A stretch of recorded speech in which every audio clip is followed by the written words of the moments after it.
बच्चों बताएंगे हम आपको समविभव पृष्ठ इक्वी पोटेंशियल सरफेस। सम का अर्थ होता है बेटा समान विभव वाला पृष्ठ। विद्युत क्षेत्र में खींचा गया वह पृष्ठ जिसके प्रत्येक बिंदु पर विद्युत विभव का मान समान हो क्या कहलाता है? समविभव पृष्ठ। जिसके प्रत्येक बिंदु पर विद्युत विभव का मान क्या है बच्चों? समान। क्या कहलाता है? समविभव पृष्ठ। इसकी है ना हम आपको विशेषताएं बताएंगे। सबसे पहली बात, इसके जो दो बिंदु है ना, इस पृष्ठ के कोई भी दो बिंदु ले लो, उनके बीच विभवांतर का मान सदैव क्या रहेगा? शून्य। क्यों रहेगा? कि सभी बिंदुओं पर विभव तो समान है। तो बच्चों ये VA जितना है उतना ही क्या है? VB। तो डिफरेंस करोगे तो क्या आएगा? शून्य आएगा। नंबर 2, इस पृष्ठ के किसी बिंदु पर हम आवेश को एक बिंदु से दूसरे बिंदु तक ले जाएं तो हमें कार्य है ना शून्य करना पड़ता है या कोई कार्य नहीं करना पड़ता है। हम कहेंगे क्यों? हमने सूत्र पढ़ा है VB माइनस VA बराबर WAB अपॉन Q0। ये हमने विद्युत विभवांतर की हमने परिभाषा पढ़ी है। अब बच्चों WAB तिरछा गुना कर दो, Q0 VB माइनस VA। अब ये VB माइनस VA तो 0 है, अभी देखो हमने ऊपर बताया है, धन कार्य का मान भी शून्य हो जाएगा। अर्थात ऐसे पृष्ठ पर हम किसी आवेश को एक बिंदु से दूसरे बिंदु तक ले जाएंगे, कोई कार्य नहीं करना पड़ेगा। तीसरी बात, समविभव पृष्ठ है ना, इसके प्रत्येक बिंदु पर E की दिशा या विद्युत क्षेत्र की दिशा सदैव पृष्ठ के तल के लंबवत होती है। या यूं मैं कह दूं E सदिश और पृष्ठ पर आप कोई भी अल्पांश ले लो DL सदिश, ये थीटा बराबर कितना डिग्री होता है? 90 डिग्री। ई सदिश की दिशा सदैव तल के क्या होती है? लंबवत होती है। कैसे? देखो बेटा इसको बताएं। हमने आपको ये रेखीय समाकलन की डेफिनेशन से हमने आपको ये सिखाया है विभवांतर की डेफिनेशन। किससे सिखाया है? रेखीय समाकलन का सूत्र। हमने दो डेफिनेशन दिए विभवांतर की, एक तो सर हमने सीधा बिंदु आवेश के कारण और एक रेखीय समाकलन के कारण। उसमें हमने ये लिखा है, देखो बेटा, ई सदिश डॉट DL सदिश। अब हमने कहा ये वैल्यू 0 है, तो ये वैल्यू 0 होगी, देन ये EDL को जब खोल लूंगा तो EDL cos थीटा ये आएगा। अब इस वैल्यू को 0 करोगे तो इधर वाली जो वैल्यू है उसमें से या तो E को 0 होना पड़ेगा, लेकिन E कहता है मैं तो 0 नहीं हूं। DL है, इसको 0 होना पड़ेगा, कहता है मैं भी नहीं हूं। तो फिर किसको 0 होना पड़ेगा? cos थीटा बराबर 0। और हमारा गणित कहता है कि थीटा बराबर जब 90 होता है तो cos 90 बराबर क्या होता है? 0 होता है। देन E सदिश और DL सदिश के बीच में थीटा बराबर कितना होना चाहिए? 90 डिग्री। चौथी विशेषता बेटा कि दो समविभव पृष्ठ है ना आपस में काटते नहीं। क्यों? अगर वो काटेंगे तो वो जो कटान बिंदु है उस पर विद्युत विभव की दो दिशा होंगी। जैसे तो उस वहां विद्युत विभव की दो दिशा कैसे होंगे? तो समान विभव का पृष्ठ है ना, विद्युत विभव की दो मान होंगे।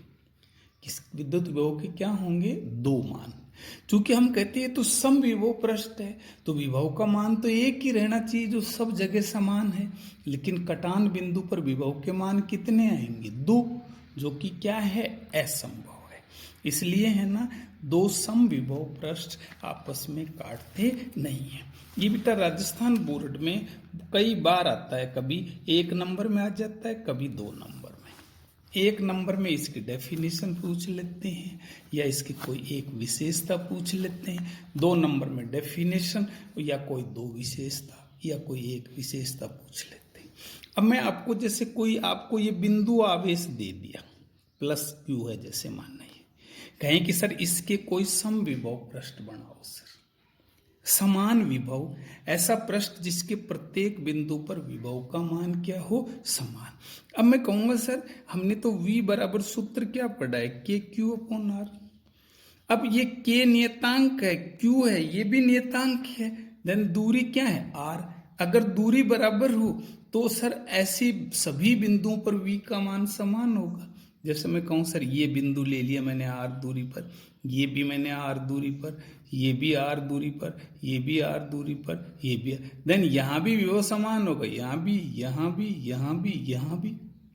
देन अगर मैं इसको खींचूं तो ये एक गोला बन गया ना, ये एक समविभव पृष्ठ है बिंदु आवेश का। ऐसे माना मैं दूसरी दूरी ले लूं, सभी की बराबर लूं, तो ये दूसरा समविभव पृष्ठ बन गया।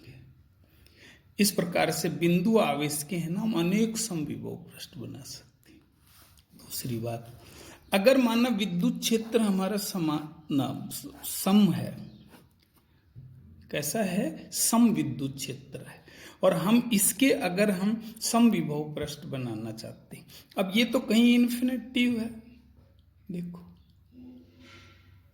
अब इसके ऊपर हम पृष्ठ बनाएंगे तो देखो जैसे कोई ये पृष्ठ है, कोई ये पृष्ठ है। अब इस पृष्ठ के जो प्रत्येक बिंदु हैं ये यहां से बराबर दूरी पर होंगे,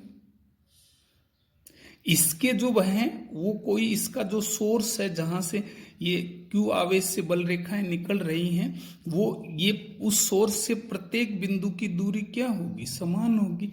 तो उसके लिए ये समविभव पृष्ठ बनेगा, ये समविभव। ये रियल में यूं है, ये समतल है बेटा, यूं खड़े हैं, ये भी यूं खड़ा है, ये एक विभव, ये पूरा सम है, ये दूसरा अलग है, इस दूसरे पर अलग विभव होगा क्योंकि इनकी दूरी अलग है, इसकी दूरी क्या है? अलग है। तो ये सम विद्युत क्षेत्र के समविभव पृष्ठ कैसे बनते हैं? समतल। जबकि बिंदु के कैसे बनते हैं बेटा? गोलाकार। तो ये आपसे कोई पूछेगा या तो बिंदु कहेंगे सर बिंदु आवेश का सर आप समविभव पृष्ठ बने तो 2 बना दिए, आप 1 भी बना के आ सकते हो। ऐसा अगर यहाँ विद्युत क्षेत्र दिखाओगे ना तो ये विद्युत क्षेत्र की दिशा तल के लंबवत किधर होती है? बाहर की ओर। आप ये भी दिखा सकते हो, इसमें ये समविद्युत क्षेत्र है ही सर। अब हमने 2 राशियां पढ़ी है, एक राशि पढ़ी है बेटा ई सदिश, एक क्या पढ़ा है? वी सदिश। ये सच में एक ही राशि के 2 करैक्टर है। कौन सी राशि? ई, जिसका नाम है विद्युत क्षेत्र। ये सच में उसको 2 तरीके से बताते हैं, ये सदिश रूप में बताता है, ये किस में बताता है? अदिश रूप में। अब हम इन दोनों में रिलेशन पढ़ेंगे, किस किस में? विद्युत क्षेत्र की तीव्रता और किस में बेटा? विद्युत विभव। देखो विद्युत विभव की हमने डेफिनेशन पढ़ी है, dV बराबर माइनस ई सदिश डॉट क्या है बच्चों? ई सदिश डॉट dl सदिश। ये कोई dl अल्पांश के लिए ये है ना, ये विभवांतर है, dl अल्पांश के 2 बिंदुओं के बीच विभवांतर। dV बराबर क्या है? माइनस ई सदिश डॉट क्या है? dl सदिश। देखो dV बराबर, मैं इसको खोल सकता हूं, खोल दिए। अगर मैं थीटा बराबर 0 लिखूं तो कॉस 0 बराबर क्या हो जाएगा? 1। देन dV बराबर हो गया माइनस ई dl। ये हो गया बेटा माइनस डी, इधर लिया dV अपॉन dl बराबर ई। ये सच में ई का है ना, देखो ये dv अपॉन dl है ना, ये सच में विभव में दूरी के साथ परिवर्तन की दर है। विभव में दूरी के साथ परिवर्तन की दर, और ये सच में थीटा बराबर 0 डिग्री है ना, उसमें अधिकतम होती है। थीटा बराबर 0 डिग्री में क्या होती है, ये अधिकतम होती है। इसे विभव में परिवर्तन की दर कहते हैं। इसको एक नाम और भी है, विभव प्रवणता। विभव प्रवणता, सच में इसको विभव प्रवणता को हमें यूं लिखना पड़ेगा क्योंकि ये मैक्सिमम है सर। इसको विभव प्रवणता को इंग्लिश में ग्रेडियंट कहते हैं। क्या कहते हैं, ग्रेडियंट। ये ग्रेडियंट को हमने बेटा छोटा लिख दिया ग्रेड करके। क्या नाम है इसका, विभव प्रवणता। और ये अधिकतम है, देखो ये यहां पर भी थीटा बराबर 0 में क्या है बेटा, अधिकतम है। तो अब मैं 1 और 2 को अगर देखूं सर, तो इसके LHS तो बराबर है, बस चिन्ह का डिफरेंस है। तो हम इसको E बराबर क्या लिख सकते हैं, माइनस ग्रेडियंट V। कि आप कहीं पर भी E का मान ज्ञात करना चाहते हो तो वहां पर जो V दे रखा है ना, उसका अवकलन कर दो। ये बेटा अवकलन फॉर्म है, ये दूरी के साथ परिवर्तन की दर है, हम इसको अवकलन रूप मान रहे हैं यहाँ पर। तो आपको V दे रखा है, उसका क्या कर दो, अवकलन सर। और ये ऋणात्मक चिन्ह क्या बताता है कि E की दिशा उधर होती है जिधर V का मान है ना दूरी के साथ घटता है। V का मान दूरी के साथ क्या होता है, घटता है। उधर है ना E की दिशा होती है। ये ऋणात्मक चिन्ह है ना विपरीत के लिए। V का मान अगर दूरी के साथ बढ़ता तो ये ऋणात्मक नहीं आता, ये ऋणात्मक उल्टा आ रहा है कि V का मान दूरी के साथ क्या हो रहा है, घट रहा है, इसलिए विपरीत दिशा। मैं बताऊं आपको बेटा, ग्रेडियंट V है ना एक सदिश राशि है।